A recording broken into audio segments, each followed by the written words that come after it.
ഇന്നിപ്പോൾ ഒരു സൺഡേ ആയിട്ട് എന്ത് ചെയ്യും എന്നിങ്ങനെ ആലോചിച്ച് ചടഞ്ഞിരിക്കുന്ന സമയത്താണ് ഈ പറമ്പിൽ കുരുമുളക് ഉണ്ടായിരുന്നു. അപ്പോൾ അത് പറിച്ചോന്ന് ഉമ്മയുടെ അടുത്ത് ചോദിച്ചപ്പോൾ ഉമ്മ പറഞ്ഞ് ഇല്ല, അത് അവിടെ തന്നെ അങ്ങനെ തന്നെ നിൽക്കണ്ടെന്ന്. അപ്പോൾ പിന്നെ എന്നാൽ പിന്നെ ജസ്റ്റ് ഒന്ന് പോയി നോക്കാമെന്ന് വിചാരിച്ച് ഞങ്ങൾ പോയി നോക്കിയതാണ്. അപ്പോൾ ഇതിങ്ങനെ ഉണ്ടായി നിൽക്കണണ്ടപ്പോൾ എന്നാൽ പിന്നെ ഒന്ന് പറിച്ചാലോ, സൺഡേ അല്ലേ, വേറെ പണിയൊന്നുമില്ലല്ലോ. അപ്പോൾ അങ്ങനെ ഞങ്ങൾ ഓരോന്നോരോന്നായിട്ട് എടുത്തെടുത്ത് നോക്കി ഇങ്ങനെ നുള്ളി നുള്ളി എടുത്തു. പണ്ടൊക്കെ ഇങ്ങനെ മരത്തുമ്മലൊക്കെ കയറി ആളുകളിങ്ങനെ നുള്ളി നുള്ളി എടുക്കലാണ് പണിയെന്നാണ് പറയാറ്.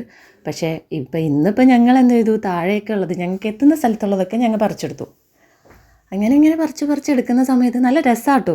നമ്മളെ വീട്ടിലിപ്പോൾ ഇങ്ങനെ 2-3 എണ്ണമൊക്കെ തെയ്യകളൊക്കെ ഉണ്ടെങ്കിൽ നമുക്കിങ്ങനെ പറിച്ചെടുത്താൽ നമ്മുടെ ആവശ്യങ്ങൾക്ക് കുരുമുളക് ഉണക്കി എടുക്കാനൊക്കെ നല്ല രസമാണ്.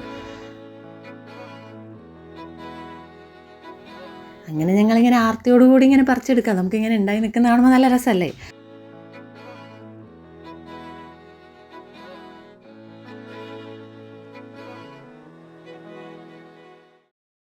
അങ്ങനെ ഞങ്ങൾ എല്ലാം കൂടെ ഒരു ഇതിലിട്ടു. ഇങ്ങനെ ഇട്ട് കഴിഞ്ഞപ്പം ഇങ്ങനെ നോക്കി നിൽക്കുക, ഇനിയിപ്പോൾ ഇതെന്താ ചെയ്യുക. അപ്പോൾ ഞങ്ങളിങ്ങനെ ഓരോന്നോരോന്നായിട്ട് ഇങ്ങനെ അടർത്തി ഇടുന്ന സമയത്താണ് ഉമ്മ വന്നിട്ട് ചോദിച്ചത്, നിങ്ങളിതെന്താ കാണിക്കുന്നത്. അപ്പോൾ ഇങ്ങനെയല്ലേ, ഞങ്ങൾ ഉമ്മനെ നോക്കി. ആ സമയത്ത് അപ്പോൾ ഉമ്മ പറഞ്ഞു, ഇതിങ്ങനെയൊന്നും അല്ല, പണ്ട് ഒരുപാടുണ്ടാവുന്ന സമയത്ത് എല്ലാവരും അത് കാലുകൊണ്ടാണ് ചെയ്യാറ്, ഇതിപ്പോൾ നിങ്ങൾ ഇങ്ങനെയെങ്കിലും കാണിക്കുമെന്ന് പറഞ്ഞിട്ട് ഉമ്മ അത് കാണിച്ചു തന്നു. ആ സമയത്ത് ഞങ്ങൾ പിന്നെ ഞങ്ങളെക്കൊണ്ട് പറ്റുന്ന രീതിയിലെല്ലാം ഞെരടിയും പിടിച്ചൊക്കെ നോക്കി. പക്ഷേ ഇത് നടക്കുന്നില്ല കേട്ടോ.